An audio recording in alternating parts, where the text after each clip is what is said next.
السلام علیکم اسٹوڈنٹس، حافظ محمد احمد رضا اردو کی کلاس لے کر آپ کی خدمت میں حاضر ہیں۔ 12ویں کلاس میں جو پیپر آتا ہے اردو کا، اس میں کیا کیا چیزیں پوچھی جاتی ہیں، عموماً بچے مجھ سے یہ سوال کرتے رہتے ہیں، تو میں اس کے لیے آج آپ کی خدمت میں ایک ویڈیو بنا رہا ہوں۔ میں امید کرتا ہوں کہ میں اپنی بات آپ تک پہنچا سکوں۔ تو بیٹا، امتحانی پرچے میں سب سے پہلی چیز آپ کو وقت پتہ ہونا چاہیے۔ تو وقت آپ کو 3 گھنٹے دیے جائیں گے اور کل نمبر کتنے ہوں گے؟ وہ ہیں 100۔ 2 حصوں پر مشتمل ہوگا، حصہ معروضی اور حصہ انشائیہ۔ حصہ معروضی جو ہے وہ 20 نمبر پر مشتمل ہے، جس کے 4 حصے ہیں۔ پہلا حصہ یعنی کہ 1 سے لے کر 5 تک کے جو MCQs ہیں، وہ آپ کو آپ کے درسی کتاب کے حصہ نثر میں سے یعنی کہ اسباق میں سے 5 سوال MCQs کی صورت میں پوچھے جائیں گے۔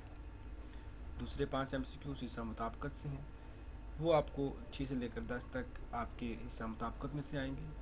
اس کے بعد رموزی اوقاف ہوتے ہیں آپ کے گرامر میں، تو 11 سے لے کر 15 تک آپ کو رموزی اوقاف سے MCQs پوچھے جائیں گے۔ اور آخر میں 16 سے لے کر 20 تک آپ کو امدادی فعل پوچھے جائیں گے آپ کی حصہ گرامر میں سے۔ یاد رکھیے گا، ترتیب آگے پیچھے ہو سکتی ہے، مگر امدادی فعل 5 آئیں گے، 5 ہی رموزی اوقاف آئیں گے اور 5 ہی آپ کو مطابقت آئیں گے۔ اس میں کوئی تبدیلی نہیں ہے۔ اس کے بعد آپ کے پاس حصہ انشائیہ ہے۔ حصہ انشائیہ 2 حصوں پر مشتمل ہے، حصہ اول اور حصہ دوم۔ میں بات کرتا ہوں آپ کے ساتھ حصہ اول کی۔ تو حصہ اول آپ سوال نمبر 2 ہے، الف اور بے جز۔ حصہ الف آپ کو حصہ نظم میں سے کسی ایک نظم کے 2 شعر آئیں گے بغیر کسی چوائس کے۔ 1 نمبر شاعر کے نام کا اور 1 نمبر نظم کے عنوان کا ہوگا، اور باقی 8 نمبر دونوں اشعار کی تشریحی ہوں گے۔ حصہ بے، حصہ غزل میں سے کسی بھی ایک غزل، کوئی سی بھی ایک غزل میں سے ہی تینوں شعر آئیں گے۔ میرے جملے پر ذرا غور کیجیے گا، کسی بھی ایک غزل میں سے ہی تینوں شعر آئیں گے، 1 نمبر شاعر کے نام کا ہوگا۔ اکثر یہاں پر بچے سوال کرتے ہیں کہ سر کیا وہ شعر مکس کر کے دے گا؟ نہیں بیٹا، پہلا شعر کسی شاعر کا، دوسرا شعر کسی شاعر کا، تیسرا شعر کسی شاعر کا، بالکل بھی ایسا نہیں ہے بیٹے۔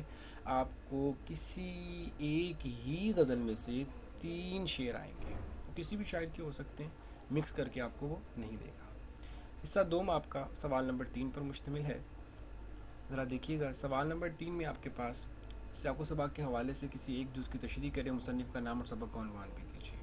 آپ کو 2 سبق یعنی کہ آپ کو کسی بھی 2 سبق میں سے آپ کو ایک کسی بھی اچھی طرح سے آنے والا سبق، اس کی آپ نے تشریح کرنی، یعنی کہ حصہ آپ دیکھیں اگر آپ کے پاس تو الف اور بے ہے، یا تو الف پیراگراف آپ کو بہت اچھا آتا ہے تو آپ اس کی تشریح کیجیے، بے پیراگراف آپ کو بہت اچھا آتا ہے تو آپ اس کی تشریح کیجیے، یعنی کہ اس سیاق و سباق کے حوالے سے کسی ایک جز کی تشریح کرنی ہے، دونوں جز کی تشریح نہیں کرنی ہے۔ اسٹیٹمنٹ بڑے غور سے پڑھ لیجیے گا، اس میں 10 نمبر تشریح کی ہوں گے جی، ایک 3 نمبر سیاق و سباق کے، 1 نمبر جو ہے وہ آپ کے مصنف کے نام کا ہوگا اور 1 نمبر سبق کے عنوان کا ہوگا۔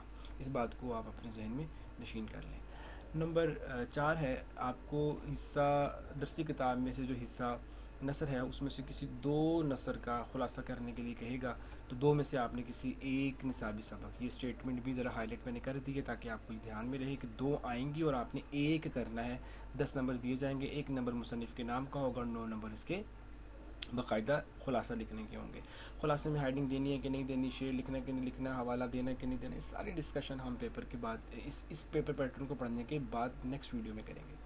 اس کے بعد حصہ جو آپ کا سوال نمبر 5 ہے، حصہ نظم میں سے کسی ایک نظم کا خلاصہ کرنے کے لیے دے گا۔ یہاں پر شاعر کا نام بھی دیا گیا ہوگا، نظم کا عنوان بھی دیا گیا ہوگا، اور آپ کو صرف اور صرف خلاصہ لکھنے کے 5 نمبر دیے جائیں گے۔ کتنی لائنیں لکھنی ہے، کتنی نہیں لکھنی ہے، کیا لکھنا ہے کیا نہیں، اس کی ڈسکشن میں پھر کہہ رہا ہوں کہ ہم انشاءاللہ بعد میں کریں گے۔